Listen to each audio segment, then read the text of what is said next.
We started off with a small cabin, and I was working shift work, and Nikki had 3 kids, and we had tar paper, I think, till about December. We had tar paper on the walls, and then we got some real windows in and a lockable door with a barrel for our porch, and Mom would go out to the lake and get water and bring it in the first couple of years.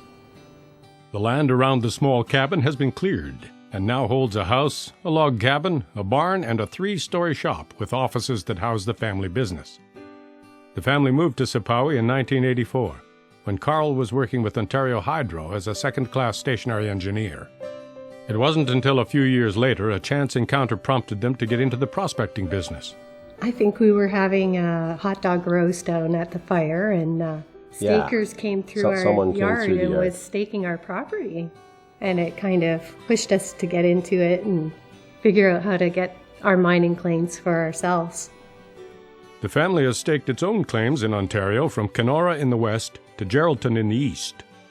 They've also built a strong reputation with clients they've worked for in almost every province and territory in Canada. The Bjorkman name is very well respected. They're kind people. They're dedicated to the jobs that they work on, and the people they work for realize that. There's a certain trust that you get with your own family that's nice. When we say we're going to be out there doing something, we really are. Those girls are really out there doing it.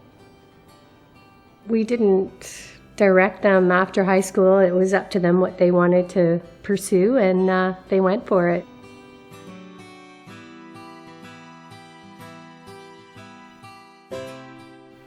Geology is just, once you get interested, it's just really kind of, it's infectious.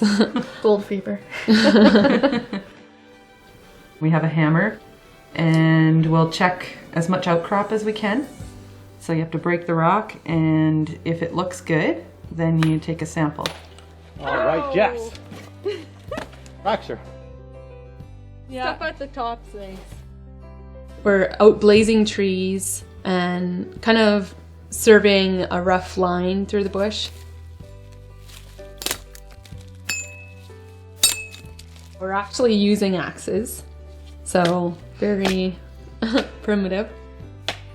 And then making posts, 4x4 posts, 4 inches by 4 inches, every 400 meters.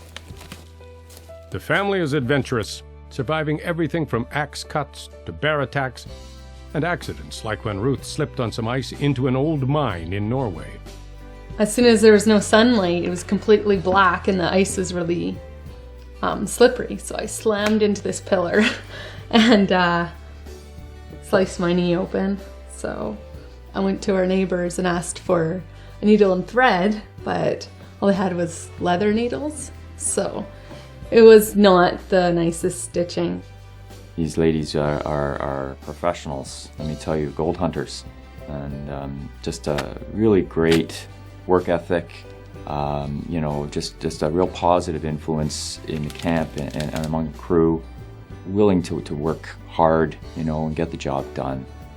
The Bjorkmans are big proponents of prospecting and hope to inspire others to enter the field. We've just started to get into doing courses in education. Hopefully that grows and it sparks young people to enter the industry. Yeah. The Bjorkmans' pioneering spirit is helping them find new ways to deal with the cyclical nature of the industry and the changes in staking rules. They say it's their strong faith that keeps the family living, working, and playing together.